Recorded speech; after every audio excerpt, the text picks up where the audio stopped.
3 linggo nang nakaraan nang sinundo namin sila dito. Nakakatawa tingnan itong love. 3 linggo nang nakaraan dito ako nagpark. Pasok muna ako sa arrival.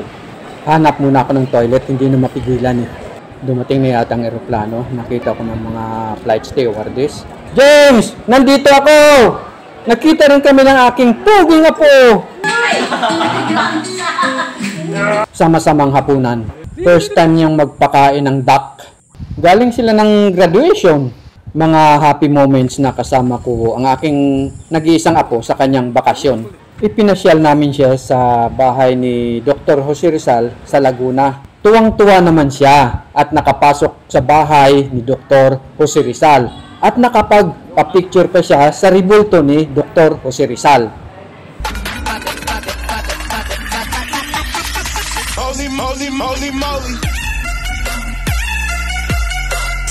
Oh wait, that's impromptu. First of all, thank you. Maraming salamat tayo. Ipinasyal namin siya rito sa Binangunan, sa eskalera at yung top view. Tsaka palamig. Suka. Suka. Dito po ba kakainin? Hindi, balat mo balat.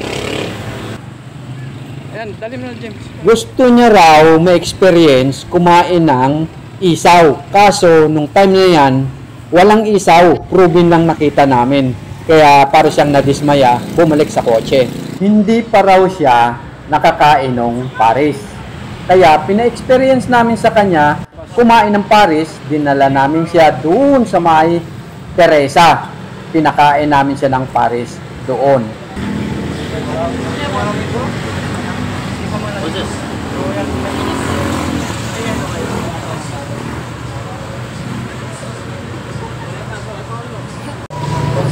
Hindi ka nakantas? Kumain.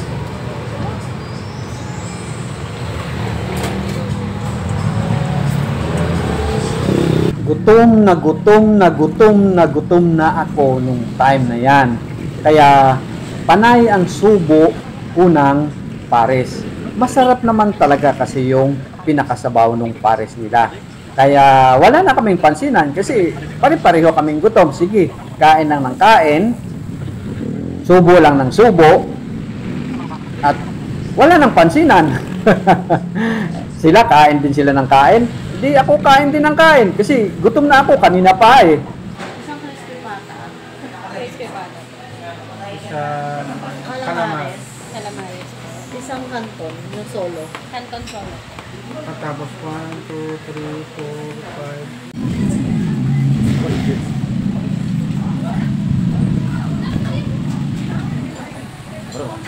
Ito na isip ko. Ando sa bento. Ito din. Eh, di mag 16 ounce ka lang na vlog na lang. Hindi, yun na lang yung iced tea. Iced tea picture, ma'am. Ilan, ma'am?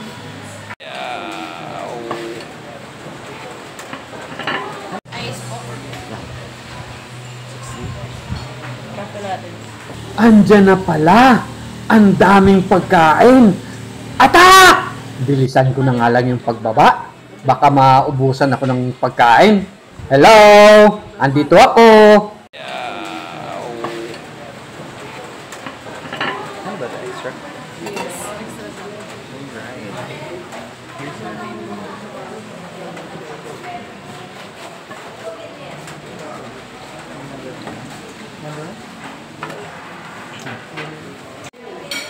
Extra.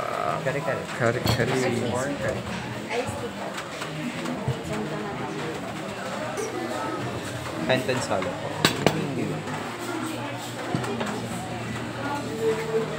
Calamares po. Fried rice. Pwede po picture.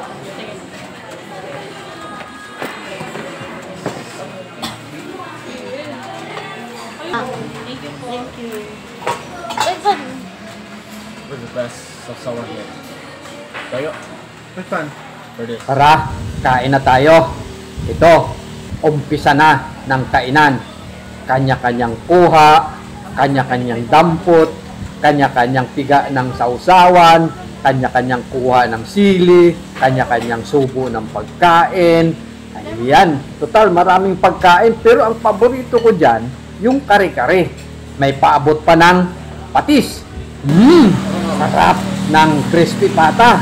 Ang lutong ng balat, tsaka ang sarap, ang lambot. Mahigpit na yakap ng lola sa apo. Sa likod ng mga kasiyahan ng kanyang pagbakasyon dito sa Pilipinas, dumating na yung oras ng kanyang pag-alis pabalik sa bansa kung saan siya nag-aaral. Ganun talaga. Dahil bilang lang yung araw ng bakasyon niya rito, almost 3 weeks lamang. Mahigpit na yakap ng apo sa lola dahil sila ay papalis na. Gustong umiyak ng anak, tinatago lamang. Tara, ihatid na namin sila sa airport. At ako naman, masaya dahil nagbibideo sa kanila. Pero naluluha na rin ako, naiiyak na rin ako, pero tinitigilan ko lang. Oh. Babay na.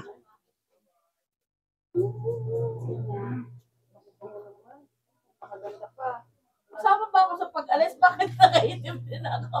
Jem, babay na kay Mama, Jem.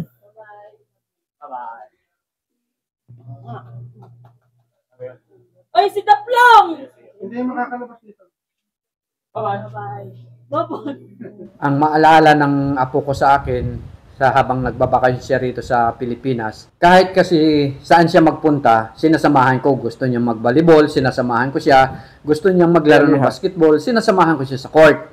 At ang gustong-gusto niya, nung turuan ko siya mag-drive ng sasakyan, lalo na manual transmission. Sa sunod na bakasyon, ang gusto niya, matuto siya mag-drive ng manual transmission. Nagtataka ako dito sa aming piloto, bakit sobrang seryosong nakatingin sa kalsada.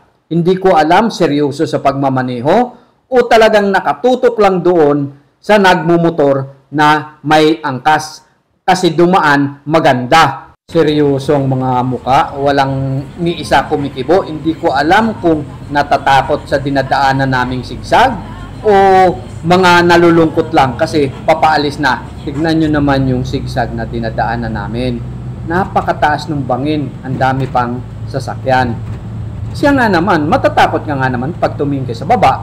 Ako, relax lang, chill lang habang nagbabiyahe. Pero lagi kong sinasabihan yung aming piloto, sabi ko sa kanya, huwag magmadali. Total, nandito na rin lang tayo sa C5, malapit-lapit na tayo at saka may oras pa naman, huwag tayong magmadali. Talagang mga seryosong muka, ni isa walang kumikibo. Nagpapatawa na nga ako, kulang na lang, magserko-serko ako rito sa harapan para matawa sila. Kasi ayaw nila magsipagkibuan eh. Papasok na kami sa entrance parking ng Terminal 3. Ganito rin ang senaryo 3 weeks ago. Dito rin ako dumaan, papasok sa parking para sunduin ang aking apo. Dito na kami sa airport. Nag-aantay na lang ng oras. Eh ano naman kung ano itsura namin, hindi naman ikaw ang kinukunan ko, si James. Ayan. Nagpababa na kami ng gamit para ilagay dun sa trolley. Ayan. Para ipasok na sa loob ng terminal yung mga gamit.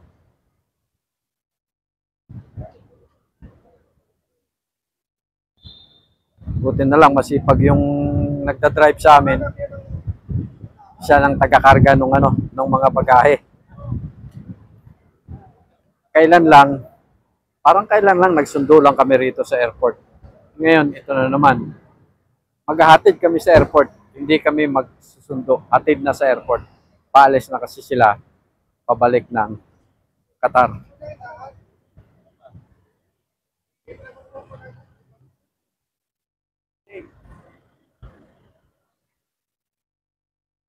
Ito. Pare, tulak-tulak na yung isang trolley. Papasok na kami sa loob.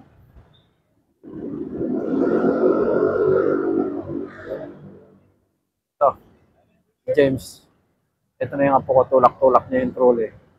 Papasok na sa loob.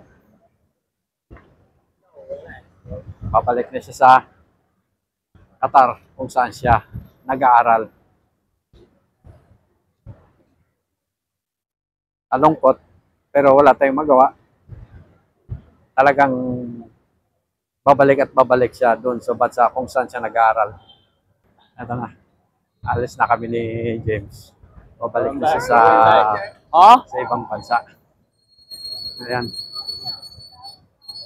Matagal na naman. It's only 1 year, bro. 3 taon, mahigit, 1 year. bago siya babalik ulit. I'm driving your car next year. Yes. I'm getting my license. You want to drive my car? It's a manual transmission. Nice. So I'll teach you how to drive the manual transmission car. I know how. Yeah, maybe the time you have a license, a Qatar license already. Papasok na kami sa terminal.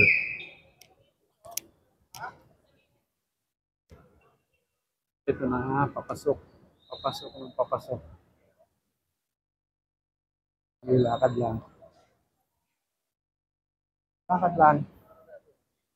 Papasok na sila doon sa loob.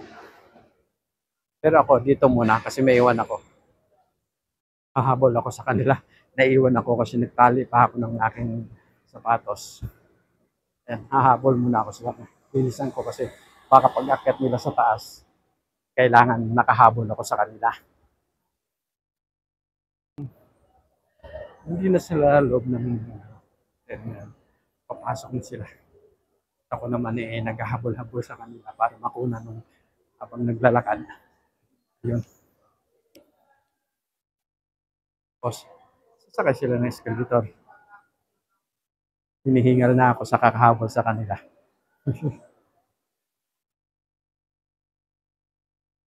Papasok sila. Yan. Picture daw muna. Ayan, picture daw muna sila.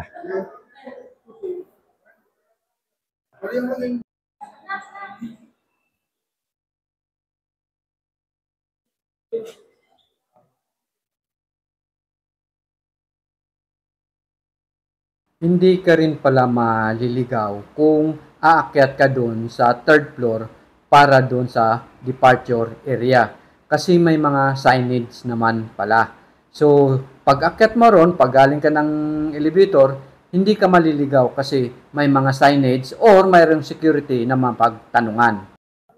Habang nag-aantay sa elevator kasi maraming tao nag-aantay sa elevator, dito muna kami nag-aantay. Traffic sa elevator. Mabagal pa ang kilos ng elevator. Kaya dito muna kami, antay muna kami saglit.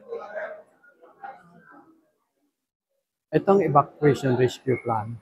Tapos nandun yung elevator. Mag-aantay sila sa elevator kaso marami ng tao nag-aantay. Ito na sila ngayon. Papasok na sila sa loob ng elevator. Sana magkakasya kami lahat sa dami ng bagahe. Ay, ito pa sa dapat sa gilid. Sa third floor na kami. Lalabas na kami ngayon. Papuntang departure. Ako ang unang pumasok. Ako rin ang huling lalabas. Yan na, lalabas na kami lahat. Oops. Sa departure, nasa third floor na kami, nasa departure area na kami. Ngayon, mag-check-in na sila ng kanilang bagahe. Papasok na sila sa loob para mag-check-in ng kanilang bagahe. Nakakalungkot, pero talagang ganon, kailangan babalik at babalik talaga sila kasi yun ang trabaho. Kailangan babalik sila ng bansa kung saan sila galing. Pero after 3 years, magbabakasyon sila ulit dito. Kailangan, binatang-binata nitong apo namin. Sandali lang naman yung 3 years, tapos babalik na sila. Madali lang.